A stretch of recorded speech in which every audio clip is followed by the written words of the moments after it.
Hello everybody, Interi back again with another video. Today's video, guys, is all about the Medvedev-Novak Djokovic match yesterday, where Medvedev defeated Novak Djokovic for the second time in his career.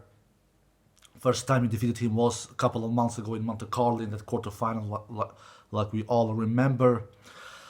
But this match that Medvedev won yesterday, it is a bigger achievement in my opinion, because it was a better Novak Djokovic he was facing, in my opinion. Novak in Monte Carlo was a worse Novak Djokovic. He was not as good as he is now, in my opinion at least. So all the credit to Daniel Medvedev. What a match. He really did a fantastic match. I knew that when this match started that if somebody would defeat Novak Djokovic when Roger went out a couple of days ago against Andrei Rublev, then it would be definitely only Daniel Medvedev, because I didn't see anyone else having a chance to defeat Novak Djokovic. I definitely didn't see David Goffin doing it in a potential Cincinnati final. And because, guys, let's face it, Daniel Medvedev, he has been hot on fire the last couple of months, guys. He has been really so consistent. He doesn't lose to anyone's.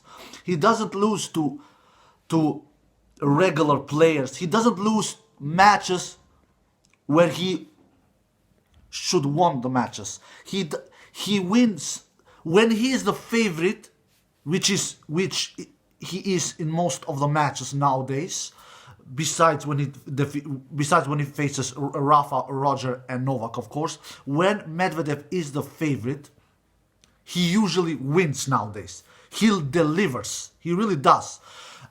He's playing his third hardcourt final this summer.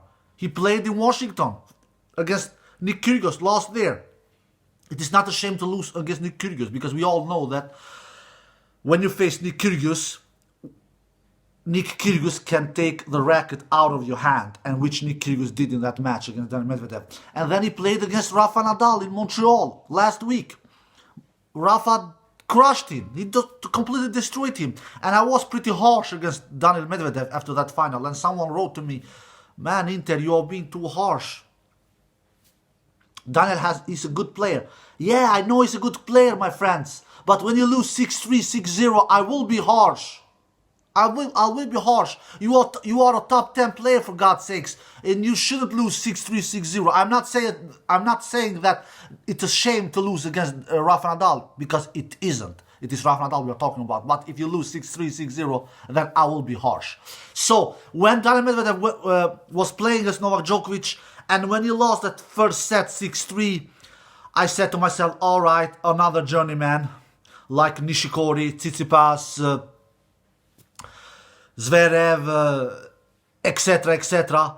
Will Daniel Medvedev become a new Tomas Berdych, a new Raonic, a new Dimitrov, who are very good tennis players, who are have all of these players I mentioned have a very high potential, but when they face the big three, Djokovic, Federer and Nadal, they always lose. Almost always, at least. We have not seen so many players throughout the years, my friends, who takes out Djokovic, Nadal and Federer on the big stages. We have not seen so many players. Alright? We have only seen a couple of them, and a couple of them, what I'm talking about is Murray, Stan and Zverev. Zverev on the Masters level, not on Grand Slams level, of course. Zverev has defeated Federer and Djokovic on Masters in couple of Masters matches, but never on Slams, of course. And Murray and Stan, of course, they have done it on Slams and Masters as well. So, but besides these three players, guys, we have not seen so many other players. Yes, we have seen in some clashes like Raonic, Nishikori,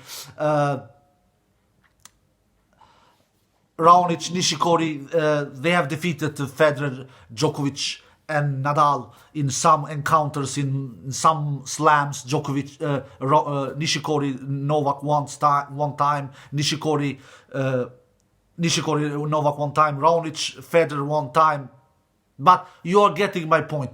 They are not doing that too many times, almost never. So I thought that now Medvedev is another player who will be a player that defeats all the players. But when it comes to Federer, Djokovic, Nadal, it stops. And oh boy, I was wrong. I was wrong. Medvedev just turned that match around yesterday after he lost that first set. And after he won, and after he was down 3-2 in that second set, I believe, 30-40, and Novak has a breakpoint opportunity there, his second breakpoint opportunity. He had one, I believe, in the first set. He capitalized there, and then he had his second breakpoint opportunity in that second set, 30-40, when Medvedev served. Medvedev saved that breakpoint opportunity, and he basically never looked back after that. He started to play aggressive tennis, especially with his serve. He was going so big with his serve, guys. Both with of course with his first serve, but with his second serve as well. And he said that I read the match. I heard his match press conference after the match. He said Novak was killing me in the first set with his serve. He was killing my serve, especially my second serve. And I was thinking with myself, if I'm going to lose the point, so why not going for the second serve as well? To serve a second serve like I serve a first serve. If I'm going to lose the point anyway, and that was exactly what he did. A risky game, yes. He did a couple of double faults, but not so many. I think he landed 4 double faults in the whole match in total. Medvedev. That is not many to consider how hard and how big he went for his second serves. And in total, Medvedev landed 16 serve aces, and only 4 double faults. So that was a game plan that worked out for Dan Medvedev. Because he said, I was so tired after the first set. He admitted himself, I don't know how I pulled this off. He was shocked. He was surprised with himself, because who can blame him? He has played so many matches the last couple of weeks. This is his 3rd straight tennis tournament, and his second straight Masters final in 2 weeks' time. So he changed his tactics in the midway in the second set. He was going more for the serves, both with the second serve. He was going more with his forehand.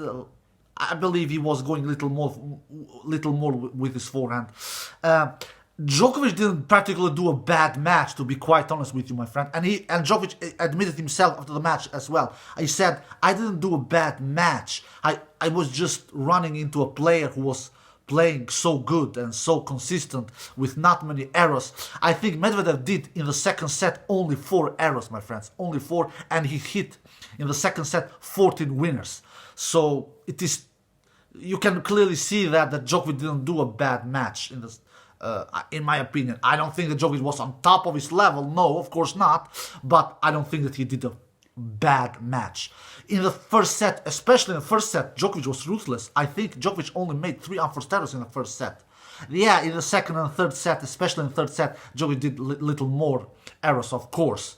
Djokovic's best set was clearly, obviously, the first set. But in my opinion, Medvedev took it to him.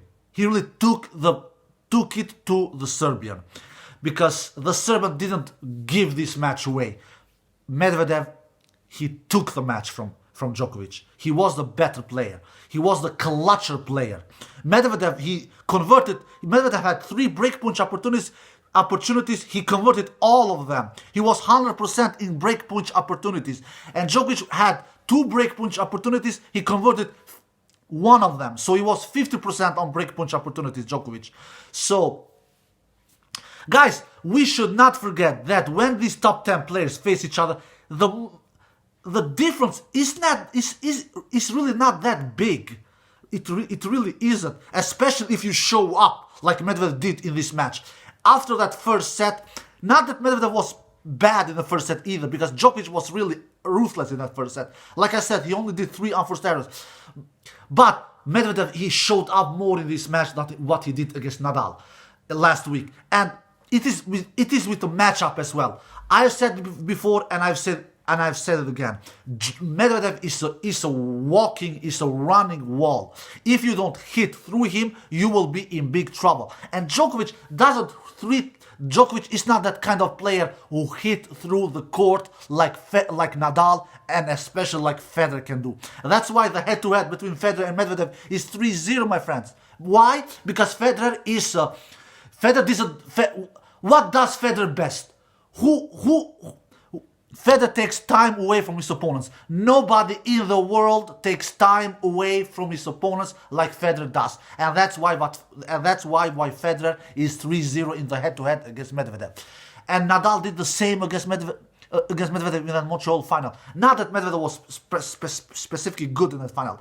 I don't think that Medvedev was good in that final, besides from those 2-3 first games of the match. But after that, Medvedev he was spreading the balls. He was doing a lot of errors, but Nadal was making him bad as well. So we have to give Nadal credit as well. Nadal was pushing him, was hurting him with that furious forehand that the Spaniard has. And like I said in my previous videos, Djokovic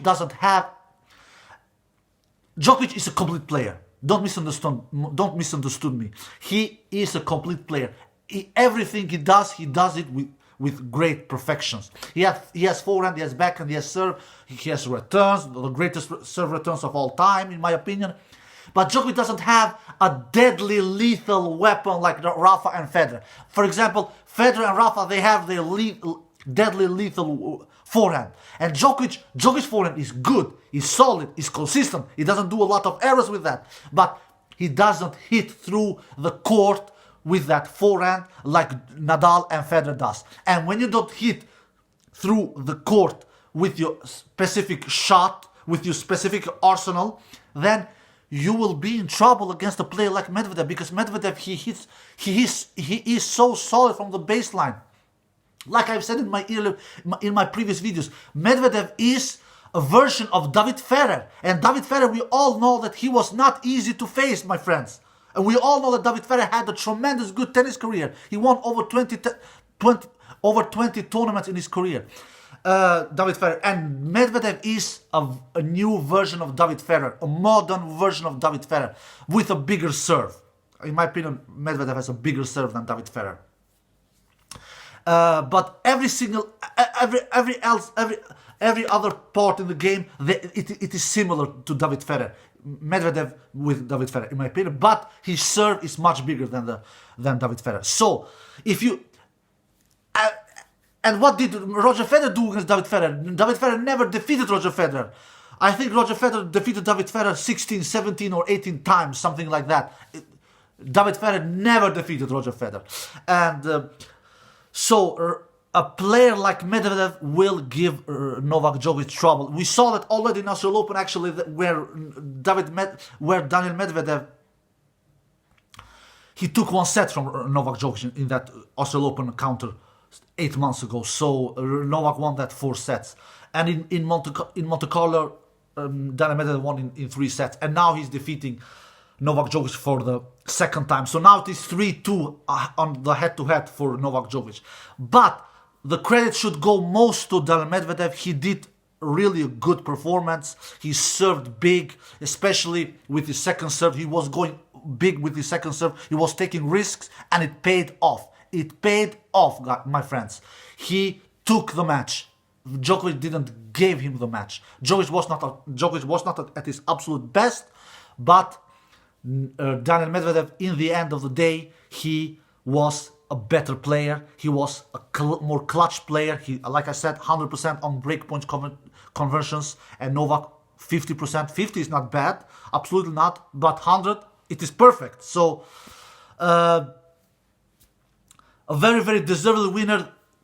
It is very fun as a tennis lover, as a tennis fan, to see these kind of victories. It is not fun for Djokovic fans, but this will not mean anything for US Open. This will not mean anything for US Open. Novak is a different animal in Grand Slams. Not that Novak want to lose in Masters. Of course, he definitely doesn't want to lose. But in slams, it is 5 sets, and to defeat Djokovic and Nadal as well, and Federer to some extent, but especially Nadal and Djokovic in 5 sets, it is a total different story than like doing in 3 sets. We all know that, my friends. We all know that. So, congratulations to Daniil Medvedev for a great win. Like I said, it was a great match from Daniil Medvedev. He took it to Djokovic. Djokovic didn't give this victory to Daniil Medvedev like I feel that he did in Monaco 3-4 months ago with a lot of errors. Djokovic was not doing that kind of many errors in this match. He did, of course, but not as many errors as he did in Monte Carlo. I think in Monte Carlo he did over 30 or 40 unforced errors against Daniil Medvedev, but that was not the case in this match. Alright guys, I hope you enjoyed this video. Take care and bye bye.